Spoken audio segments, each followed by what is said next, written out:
Bienvenido, Gerardo Caetano. ¿Qué Estaba tal? mirando la última actualización de la información vinculada con la situación de Lula da Silva y el impacto que ha tenido, no solo en Brasil, sino también en nuestro país y en el continente, ¿no? Bueno, una situación extraordinariamente grave, muy grave, que sin lugar a dudas ya estaba afectando al continente, pero lo va a afectar mucho más, mucho más. Siempre decimos, Henry Kissinger, cuando era secretario de Estado y Estados Unidos tenía aquella política que distribuía el mundo en barrios y elegía un socio privilegiado, no vaciló respecto a América Latina. Brasil, porque allí donde vaya Brasil, allí irá América Latina. Estos últimos años en Brasil han sido trágicos, trágicos. La caída de Dilma Rousseff, en lo que yo no vacilo, lo he trabajado, lo he escrito, lo he dicho, fue un golpe institucional. No se cumplieron los requerimientos constitucionales, fue una decisión política que no cumplió incluso los tiempos exigidos por la Constitución. Luego un cambio de política absoluta para un gobierno que no había sido electo por el pueblo, porque si bien Michel Temer acompañó en un error gigantesco del Partido de los Trabajadores la fórmula presidida por Dilma Rousseff en el año 14, hizo las políticas exactamente inversas a las que se había comprometido en la campaña, junto con Dilma Rousseff. Y luego este proceso penoso, en donde, bueno, este impulso de corrupción que atraviesa toda América Latina, cruza América Latina, termina golpeando de una manera absoluta al sistema político brasileño en su conjunto y ahora finalmente echando extraordinarias dudas sobre el futuro. Hay que ver la gravedad de lo que está pasando. Lo que es el Tribunal Supremo Constitucional define por 6-5 ya una definición sobre un asunto fundamental que tiene connotaciones políticas. Es algo que los tribunales constitucionales deben evitar, la Corte Suprema de Justicia debe evitar. Pero luego hemos tenido pronunciamientos militares. Eso te iba a preguntar. ¿Tú sentís que ese ruido a sable que hubo en las horas anteriores presionó o ya la suerte de Lula estaba echada? Sin lugar a dudas presionó. Sin lugar a dudas presionó. Más allá de que uno pueda decir la suerte de Lula estaba echada, esto ya se venía concretando, pero que el comandante en jefe del ejército de un país como Brasil, que el 31 de marzo del 64 tuvo el primer golpe de la doctrina nacional con terrorismo de Estado, que en el 2018, un día antes de una definición absolutamente central de lo que en nuestro país sería la Suprema Corte de Justicia, ya es el Tribunal Constitucional, el Tribunal Supremo Constitucional, diga lo que dijo y sea respaldado por militares en actividad y militares nostálgicos de la dictadura y sea tomado prácticamente como una reafirmación de apoyo por un candidato ultrafascista, militarista como Jair Bolsonaro. Es claramente una intervención militar y claro que presionó, porque era una amenaza de intervención militar. Entonces, lo que uno decía, bueno, en América Latina la corrupción está generando efectos devastadores. Hay polarizaciones que no sabemos dónde vamos a terminar. Hay derivas autoritarios de regímenes de derecha o de izquierda. Caen los presidentes, caen los vicepresidentes. Pero lo que siempre dijimos, pero la hipótesis de un golpe militar, bueno, eso no está arriba de la mesa. Bueno, con lo que acaba de acontecer en Brasil y con sus impactos, nadie puede decir que no está arriba de la mesa. Está bien, pero por ejemplo, en la situación en que se dio en Venezuela, si bien no se hablaba de golpe militar, pero las definiciones que se tomaron al amparo de un apoyo tácito. Pero ni que hablar. Del poder militar ¿Cuál es el venezolano? primer poder? ¿Cuál es el sustento de un régimen absolutamente desguarnecido, desprestigiado, antipopular como es el régimen de Maduro? Es el ejército. En Venezuela lo que hay es una militarización del Estado. Una militarización que no solamente pasa por darle grandes privilegios políticos, pasa también por darle el control de las empresas públicas. Entonces, la militarización de los estados se da en América Latina ya hace tiempo. Y esto es extraordinariamente peligroso, entre otras cosas porque ya hemos visto en Brasil la militarización de la represión frente a los delitos internos, puede llevar a generar otro contexto que lleve a la militarización de la política. Y ya sabemos lo que es eso. ¿se puede creer en la justicia brasileña?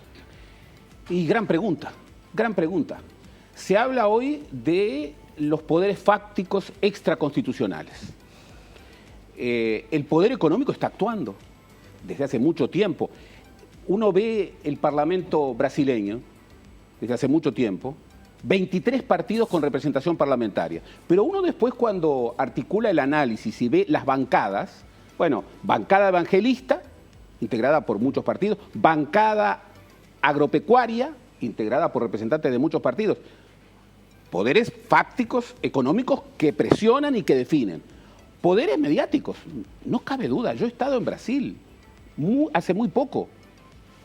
El poder de grandes redes, ¿no? La Red O Globo, Band News y tantas otras, es extraordinario y sesgado. Poder judicial, bien. Hoy los jueces en Brasil definen el rumbo político del país continente. Y también, y esto es muy importante, el poder militar y el poder paramilitar. Aunque no lo veamos, lo de Michel Franco, yo estaba en Brasil cuando ocurrió, el asesinato vil, es un acto de terrorismo de Estado. Está probado que fuera Policía Federal. Y eso, que causó un gran impacto, ocurre cotidianamente en Brasil.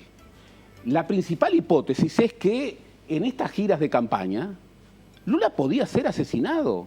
Lo que ocurrió con el ataque, en donde las fuerzas de seguridad no actuaron, el ataque contra la caravana petista.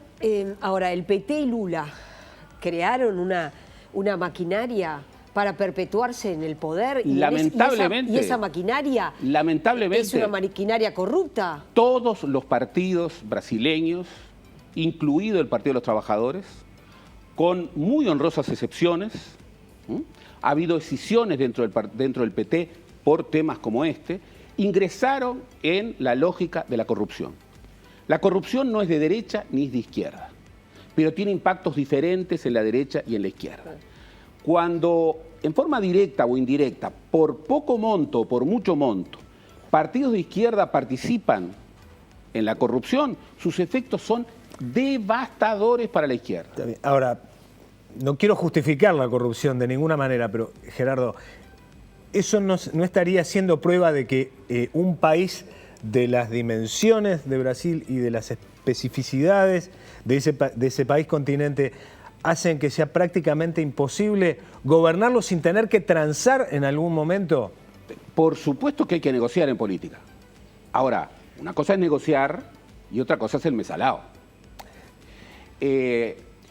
¿No es eso lo que aparece en la declaración del propio José Mujica cuando cuenta un diálogo con Lula y dice que Lula le dijo hay que comprar voluntad para poder Pepe Coloquios, ¿no? Gravísimo, en el Oveja Negra. El de Oveja Negra. Hay que tener gravísimo, inaceptable. Eso que exigía, y estaba en el programa del PT, y es la primera reforma que hay que hacer en Brasil.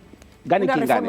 La reforma política. No se puede gobernar. No puede ser que en el balotaje Lula haya tenido el 60%, por ejemplo, en la segunda de sus elecciones como presidente, el 60% de los votos, y luego en el Parlamento, de acuerdo a lógicas de representación diversa, tenga 20-25% de los escaños. No puede ser que el PMDB, que es un partido minoritario a nivel nacional, sea el partido que tiene más escaños, y es el partido que en cualquier gobierno siempre está. No puede ser que haya una bancada que defiende los intereses agropecuarios más allá de su origen. Ahora, no hay un solo juez, porque todos nos concentramos en el juez Moro, pero el juez Moro que encuentra responsable a Lula de haber recibido coima, no es solo el juez Moro, es el juez Moro, es un tribunal posterior que lo condena ya no a 9 años, sino a 12. Es decir, hay una unanimidad de la justicia brasileña de que Lula está metido. Sin duda. y hay una presunción fuerte. Lo que ocurre es que nadie es culpable hasta que no se demuestra su culpabilidad. Todos son inocentes hasta que se demuestra su culpabilidad. Y la culpabilidad tiene que demostrarse por pruebas.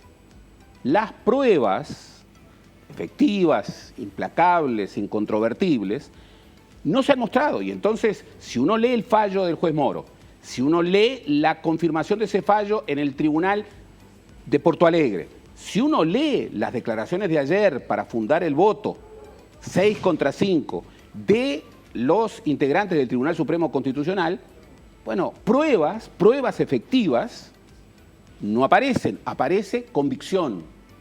Incluso votos decisivos ayer, decisivos, de integrantes decisivos del Supremo Tribunal Constitucional, decían que ante la duda y ante las circunstancias, votaban de un lado o votaban otro por convicciones. Entonces, en todo este trámite, más allá del fondo del asunto, en donde hay presunción de que el Partido de los Trabajadores robó para la corona, ¿esto qué quiere decir? Que como todos los partidos ingresó en esa lógica de compra de votos. Hay presunciones fuertes. Pero lo más grave, además de robar como la corona, hubo enriquecimiento personal.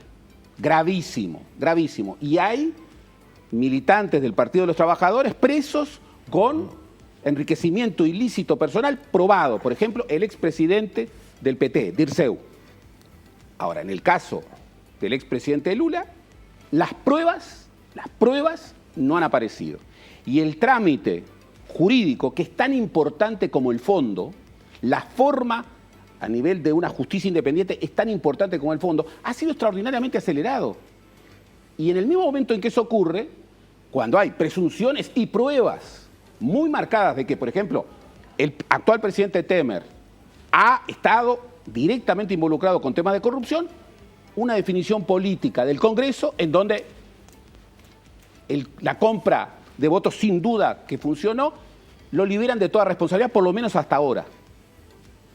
Es gravísimo para el país más importante de América Latina. Es gravísimo para toda América Latina. No es un tema de derecha o de izquierda, es un tema de estabilidad continental. Es un tema de, bueno, América Latina volverá a las dictaduras, incluso volverá a las dictaduras con participación militar. Estamos en ese contexto después de haber ¿Vos crees sufrido. que estamos en ese contexto? Yo creo que no estamos en ese contexto. Creo que estamos en el contexto de una contrarreforma con derivas autoritarias y con, digamos, una revancha, una venganza de las posturas más empresistas y conservadoras. Pero lo que descartaba, que era la hipótesis de un golpe civil militar, después de lo que ocurrió ayer y antes de ayer en Brasil, y después de lo que viene ocurriendo en alguna parte de América Latina, en donde el ejército, en medio del desplome de regímenes a un lado o al otro, es el factor último de poder, vuelve a ser el factor último de poder. Claro, me quedo No se puede pensando descartar. en lo que decís cuando decís, bueno, no se sabe, pero el mundo está repitiendo un escenario global de vuelta a la Guerra Fría, una Guerra Fría que fue la madre de las dictaduras en América Latina, porque si bien hay que reconocer que hubo procesos autoritarios, hubo dictaduras, no se puede comparar lo que fue el golpe de Terra en Uruguay con lo que fue el golpe del 73. La doctrina de la seguridad nacional implantada en la Guerra Fría moldeó las dictaduras de América Latina. Y hoy el mundo vuelve a vivir un escenario de Guerra Fría. Sí, sin duda, sin duda. Con un agravante, que es una Guerra Fría, uno no sabe entre qué y qué. En América Latina, Marco Aurelio García decía que este movimiento, este giro a la derecha, tenía como señal dura una contrarreforma.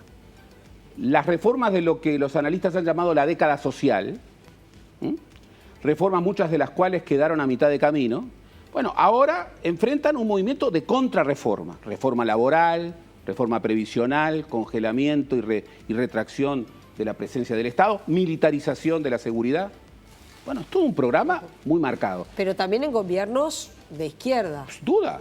Es un ejemplo Venezuela. Sin duda. Es un Maduro ejemplo Cuba. Apoyado Sin duda. Y Cuba. Sin duda. Hoy, Maduro apoyado en el ejército. hoy ¿no? el Y en principal las Fuerzas factor Armadas. de poder del chavismo es el ejército. Es más, la hipótesis de salida, entre comillas, es que el ejército se divida. Pero lo de Brasil es mucho más importante. El 31 de marzo de 1964, repito, se daba un golpe de Estado militar en Brasil.